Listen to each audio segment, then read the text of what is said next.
Hello, folks. So today I'm going to talk about a story that recently broke. I found on Breitbart. You can also find on The Blaze. Linza Sarsour linked to father of New Mexico jihadi who allegedly trained kids to shoot up schools. And this was released on August 9th of 2018. And this is really interesting because August 6th, Facebook banned Alex Jones, and then within, I believe it was like a day or two, YouTube, Spotify, and even like LinkedIn banned Alex Jones.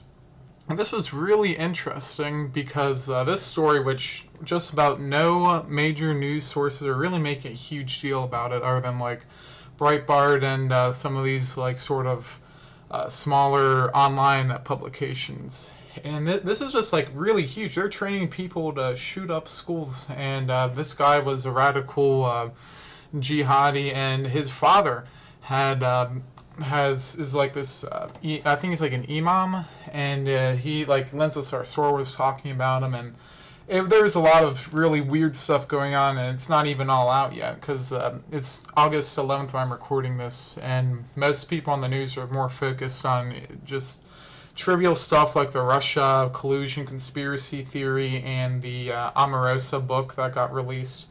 And this is really interesting because, like 6 days before this story got released, at least on Breitbart, all these big tech companies are banning Alex Jones, who is known for doing like conspiracy theory videos, and he has a huge like cult following on the internet, like just lots of people like and subscribe to him. And cult's probably not a good way to describe it. He's just like he's an entertaining guy. A lot of it's just a bunch of nonsense, but he does do some good stuff. He does reporting, and I think people are scared about him.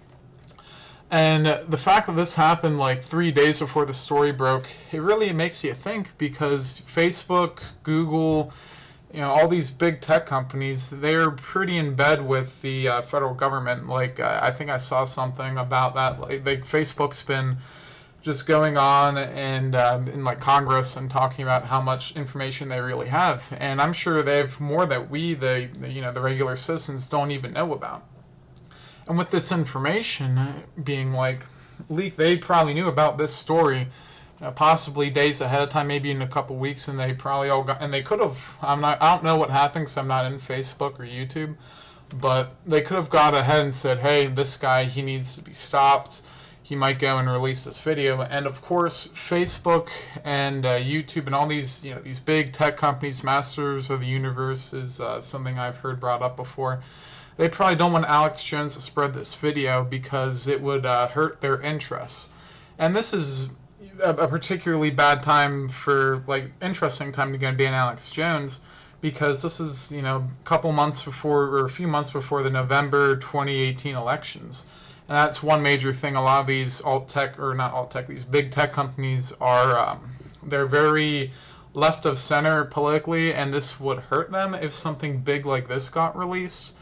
And that could be one thing. But another thing I was looking at, they may have been afraid of Alex Jones releasing this because it would hurt people's ideas of immigration. Facebook, Google, and Apple, they all have over 1,000 labor condition applications in 2017. And if you guys don't know, labor condition applications are used to acquire H-1B, H-1B1, and E3 E3 visa workers.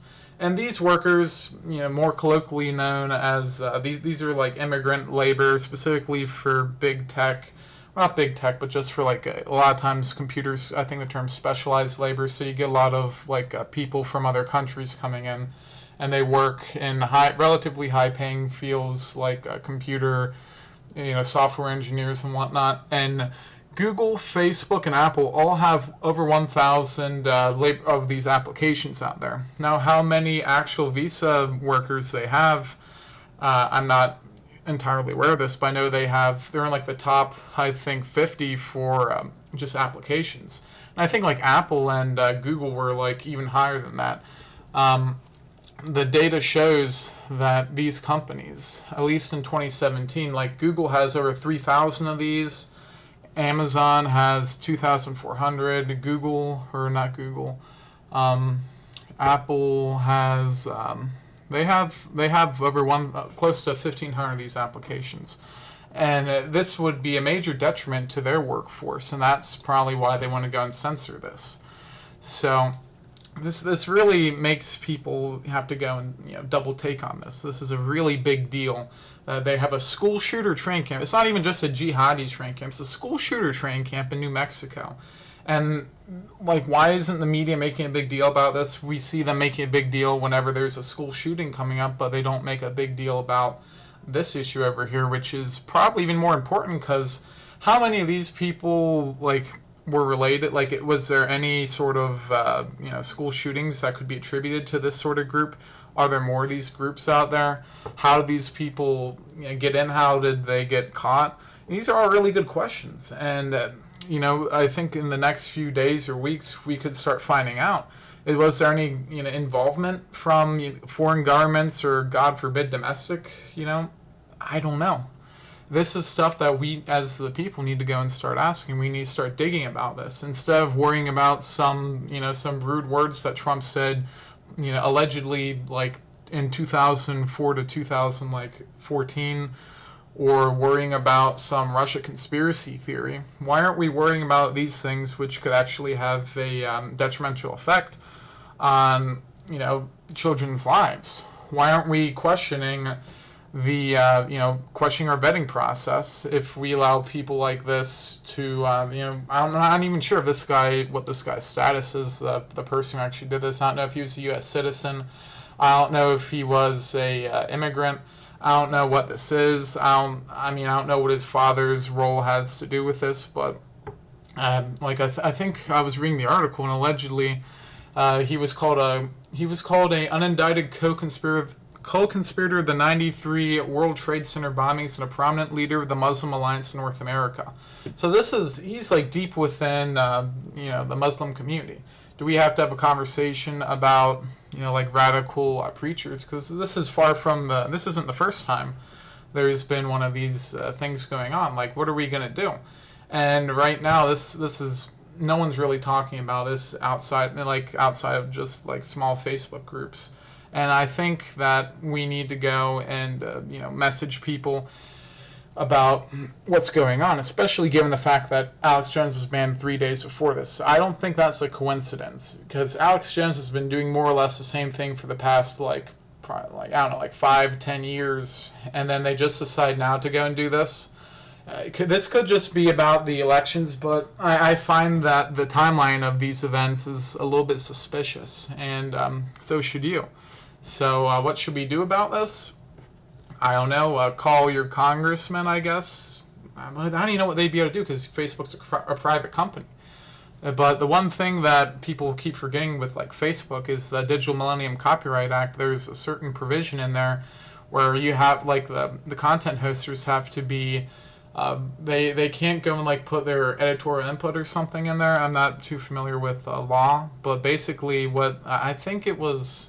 There was some congressman who was talking to Facebook about this during the sort of event where they were brought over into Congress. Mark Zuckerberg was brought into Congress to testify about this, and basically what they're alleging is Facebook would not be considered just a neutral party, because they'd have editorial input in banning all these people, and once that happens, they lose the protections of the safe harbor part of the Digital Millennium Copyright Act, which would leave Facebook potentially liable for trillions of dollars for every single uploaded content that has